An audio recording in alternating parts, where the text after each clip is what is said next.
So just as we ended the last segment, we want to start this segment here because it's an important piece that covers the Chinese consumer and the Chinese profile on a demographic basis. So one of the things that we've talked about is that household new deposits have gone up as household new loans have gone down. Now that just means that people are saving more. So as the consumer in China remains cautious, you're seeing a lot of these pivots, and there's nothing out there to make that change.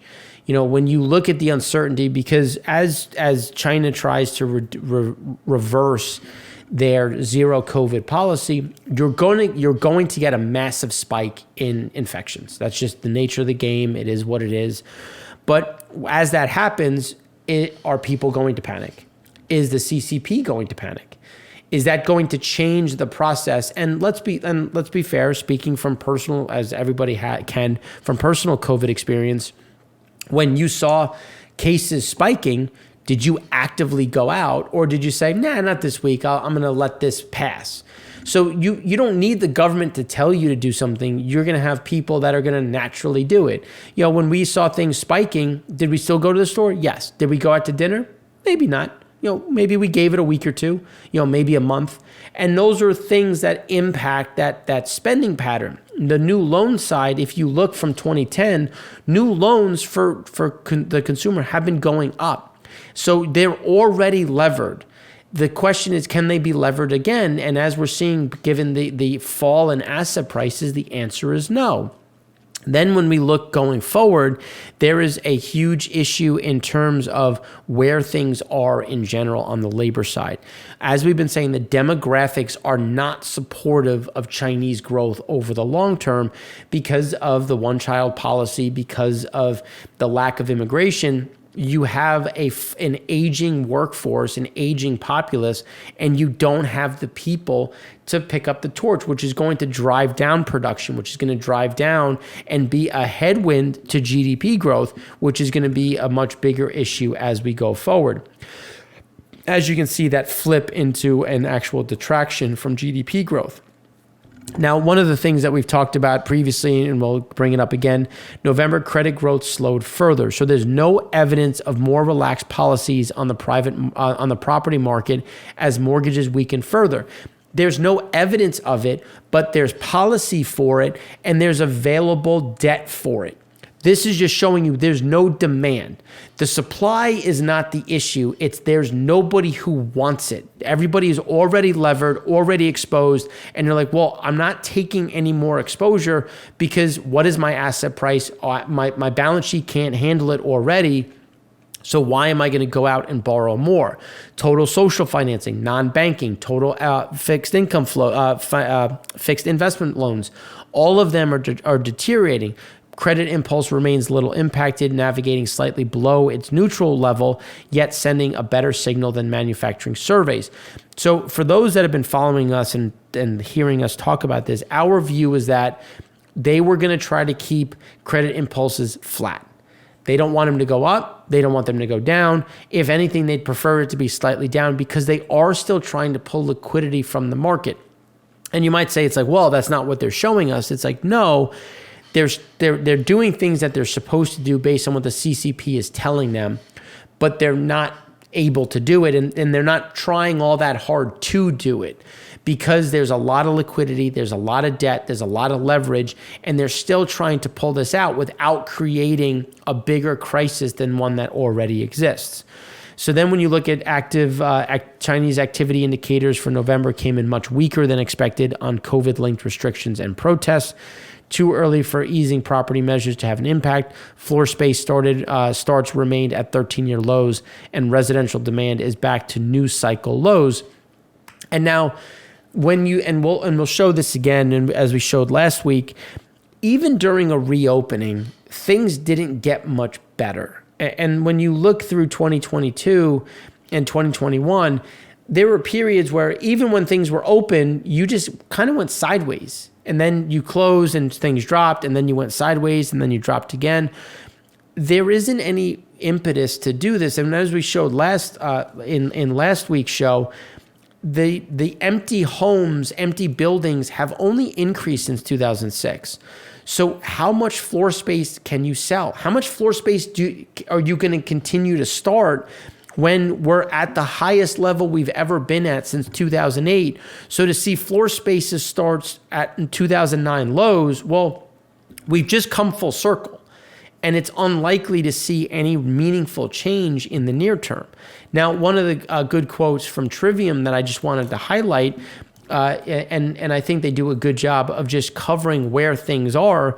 And the issue is things look awful even before the economy lurched into the current COVID chaos. And that's, I think, the important piece is the economy was not on a good footing heading into COVID. When you look at 2019, as that ended, and then obviously things progressed, but there was a solid 6 to 10 months where, yeah, there were flare-ups, but there wasn't all that much damage being done from this. And that's where we see some of this uncertainty. So stimulus was also no help on the employment front. Official urban unemployment rate rose to 5.5% in October. The unemployment in China's 31 largest cities jumped from 0.7 to 6.7%. The root cause of most of the weakness seen in the November econ numbers was zero COVID, but the process of exiting from zero COVID will be equally disruptive for the economy. And that's what we're looking for. That's what we're listening to is we don't think this is going to be a straight line. It's going to be very haphazard, and there's going to be a lot of, are they going to be in a better position in April than today? Absolutely. But when you look at manufacturing, when you look at global growth, when you look at global exports, when you look at U.S., Germany, U.S. ECB, Bank of England, they're all still raising rates. We're all still slowing down. There's still a manufacturing drop. You're seeing PMIs negative. You're seeing global growth slow. And China is a huge part of the global supply chain. So they're going to get hit from this. So yes, will local demand get a bit better? Absolutely. But local demand was never good. It was never a strong suit when you look at that underlying backdrop, which we're going to show in a minute with retail sales. So then when you think of a consumer that is massively levered to real estate and home prices, well, China home prices fell for an 8th consecutive month, down 2.3% year on year, with 23 cities having rising prices up from 15%. So things get a bit better, but still weak. So if you're a consumer who your net worth is tied to real estate, your asset prices are still underwater. You've lost, down payments. You've lost some of your annuities that you were expecting payment from. So now you have all of these liabilities. Your asset values have come down. Well, what spare capacity? So yes, have savings gone up? Absolutely. But how much of that savings pairs with liabilities? So when they cancel out, how much free cash is available to go out and spend? Which is why if the consumer doesn't activate, well, what happens to the industrial side? What happens to the global economy, given the fact that demand isn't there? Industrial production declined over the month, but remains resilient as it continues to move around trend. And this is the one that we see rolling over harder when you look at PMIs, which we'll show momentarily, and you look at global shifts in general. Retail sales fell even further to almost 5% below the pre-pandemic level and standing at 22% below trend. The only encouraging thing is that the 22% below trend gives an idea of how much pent-up demand is there when the economy finally reopens. Now, that's where we disagree. Is there pent-up demand in there? Absolutely. There is absolutely pent-up demand in that down 22%. The where we push back is it is by no means all 22%. Is it 10%? Is it 12%? Sure. There is a very good chance that is going to be the case where you'll get some of that snapback. But look at the trend and look at since 2018. They've gone sideways. 2018, 2019 did not have COVID in it. So why were things so weak? Why did things flatline from those years and then really not get much better? Yes, you had those spikes higher, but the spikes higher were when there were lockdowns and there was a reopening, but there was a quick snapback to the downside. Unemployment is an issue. Manufacturing is an issue. These are things that are going to weigh on, well, how much can people really spend? Which is why we don't see that snapback that I think is believed to be in that market. Fixed asset investment was also in contraction, with manufacturing investment still resilient. Manufacturing investment, it will probably fall closer to trend, but the fixed asset investment is a leading indicator for where that manufacturing is going to go, which is why we see a lot of these downward trajectories and a lot of these overarching themes that are going to be problematic. Other components still show some solid growth in infrastructure spending, and then on the other, investment plunging at a rate not seen since the beginning of the series in the mid 1990s. So real estate investment, again, there's so much slack in there. Why are you going to invest? But infrastructure investing, if you remember, the CCP dumps money into infrastructure when exports go down. So exports are down, likely to stay down. So the same playbook is in play, but it's not going anywhere. So yes, is spending there? Absolutely. But we've already seen that the spending is on things that are not viable. They're not strong. They're not in a good position, which is going to weigh on things further. So China is working on a more than 1 trillion yuan or 143 billion support package for its semiconductor industry. Beijing plans to roll out what will be one of the biggest fiscal incentive packages over 5 years, mainly as subsidies and tax credits to bolster the semiconductor space. The majority of the financial assistance would be used to subsidize the purchase of domestic semiconductor equipment. Again, trying to keep things internal, but credit growth recovered less than expected. So you're not, even though the debt is there, and the thing is that they're essentially saying, look, the debt's not working. We can't give people debt. Nobody wants it. So let's make it cheaper for them to do it by giving tax incentives and other packages to move that forward, which should have a better response when you think about things going forward. Chinese industrial production survey was at 3.5, came in at 2.2. China retail sales value was minus 5.9% versus the expected -4%, which again is a bigger issue going forward.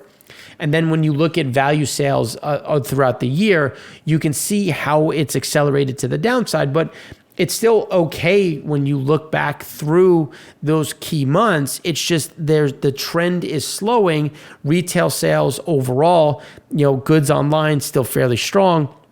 But even outside of the Delta wave, the New Year's outbreak, you got a spike back, but it flatlined. There's no the view of this makeup demand is just not the same because people are still getting stuff online. So then when you do reopen, it's like, there's some things that I couldn't get, but there's not going to be this massive surge that is going to save the Chinese economy. Residential property sales, you can see continuing to trend below 2018 as new home prices month on month continue to struggle. And it's not as steep as it was in 2014. And just think about the actions they took to stimulate, to provide support, and look at how aggressively it worked in 2016 when you had that full cycle. The law of diminishing returns is real. And you can see anytime there was a slowdown, they pumped and there was a spike. So you pumped in 2014, 2015, spike in 2016. You pumped in 2017, spike in 2018, but the spike was less than 2016.